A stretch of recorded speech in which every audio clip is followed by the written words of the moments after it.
ओम नमस्कार मम्मी समस्त नमस्कार मु जानकी पाणिग्राही आज आम आलोचना करवा यही मदरंगा शाग उपरे आपको बिल शाग भी किसी लोग कही था यार दुई साइड फूल भी फुटी थाए ये ठंडा जगार पानी जगार रही थाए एठारे औषध गुण भरी रही प्रत्येक शागरे तो विटामिन ए थाए जहाँकि दृष्टि शक्ति को वृद्धि करिथाए ता सहित एई शागर विशेषता होची आपण अंधार कोणा रोग को ठीक करिथाए जो मानकर संध्या हेले देखा जाय न थाए ताको अंधार कोणा रोग कुहा जाय थाए अंधार कोणा रोग जदि अछि नियमित भाव रे 2 मास एही शाग को खांतु किंबा एई शाग को ग्राइंडर करी ता रस को नियमित भाव रे सकाळ सकाळ पियंतु जाद्वारा कि आपण अंधार कोणा रोग रे लाभ मिली थाए ता सहित आपंकर चर्मजनित समस्त समस्या मुक्ति मिली थाए मुहरे विभिन्न प्रकार चिन्ह होगा मुहर व्रण होगा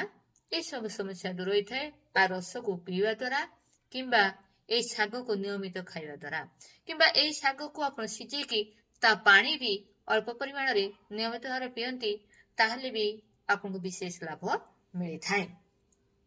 आपन कटा घा होईची आपण पेटरे ओल्सर होईची ताहले भी एही शागरे आपन लाभ मिली थाए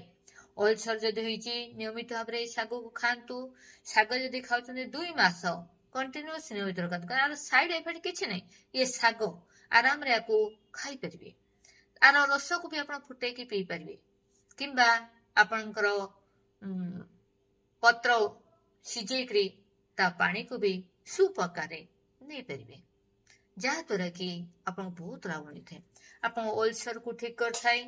पाइल्स रे लाभ मिली थाए आपनकर भितरे जो सब समस्या रही आपनकर बीजातीय तत्व को नष्ट कर थाए आपन पोषक तत्व द्वारा आपन परिस्रा जनित समस्या दूर होई थाए एठारे जो पोषक तत्व रही आपन परिस्रा करबा समय जो कष्ट होची ताले ठीक भाबरे परिस्रा निष्कासित होई थाए ता सहित प्रमेह रे लाभ मिली थाए प्रदर शुक्र क्षय होची जो मानकर परिस्रा रे धड़ा धड़ा जाउची किछि ताहले भी आपन लाभ मिली थाए ए शाग खाइबा द्वारा ता सहित आपन लिवर जनित समस्त समस्या दूर कर थाए लिवर इन्फेक्शन अछि ताहले ताहा भी दूर होई थाए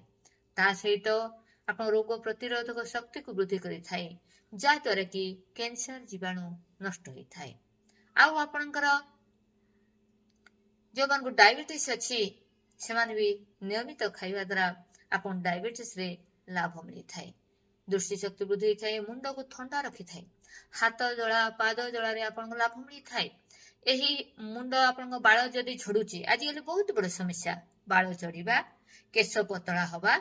केश घन होई थाए एही रस को नियमित भाव रे पीवा द्वारा ए शाग को नियमित भाव रे खाइबा द्वारा आपन बाल झड़ी न थाए बाल झड़िया पय ए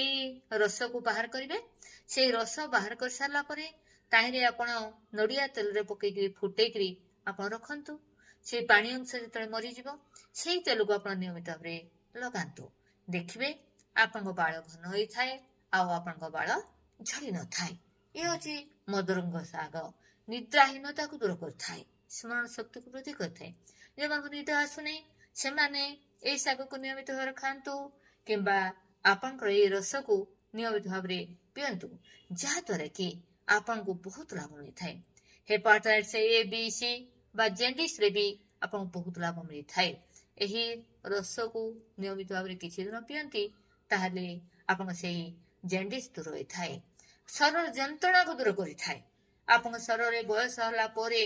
आंठो गंठी अंटा बथाई थाए शरीर बथाई थाए शरीर जंत्रणा हेते से शरीर जंत्रणा को भी ठीक करि थाए एही मदरंगा शाग देखंतु तो आपन चक्षु रोग रे लाभ मिली थाए कटा घा आपन शरीर जेकोन से घा आइची आपन लोम मूल रे घा आइची ताहले आपन लोम को ऊपर छोटा छोटा बाहरुची एई पत्र को बाटिकरी आपन लेप दियंतु प्रत्येक घा सुखी जाई थाए एमती कहा जाउची साप जदि मारिची विषाक्त कौनसी कीट जदि आपन दंशन करिची ताहले भी एही पत्र को बाटी जदि लेप दियंती ताहले जंत्रणा रु आपन को उपशम मिली थाए आपन जंत्रणा लाभ होई थाए ताहले देखंतु आपनकर ଶୁକ୍ରକ୍ଷୟ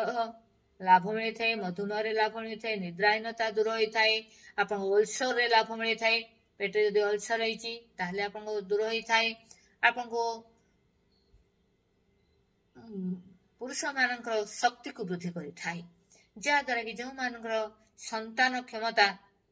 ସନ୍ତାନ ଜନ୍ମ କରିବାର କ୍ଷମତା ନାହିଁ, ସେମାନଙ୍କ ସନ୍ତାନ ଜନ୍ମ କରିବାର କ୍ଷମତା ବି ଆସିଥାଏ ଏହି ଶାଗ କିମ୍ବା ଶାଗ ରସକୁ ନିୟମିତ ଭାବରେ କିଛି ଦିନ ପିଅନ୍ତି। ତାହେଲେ ଦେଖନ୍ତୁ କେତେ ଯେ ଲାଭ ଏହି ମଦରଙ୍ଗା ଶାଗ, ଆକୁ ହିଡ଼ ଶାଗ ବୋଲି କହିଥାନ୍ତି, ବିଲ ଶାଗ ବୋଲି କେହି କହିଥାନ୍ତି।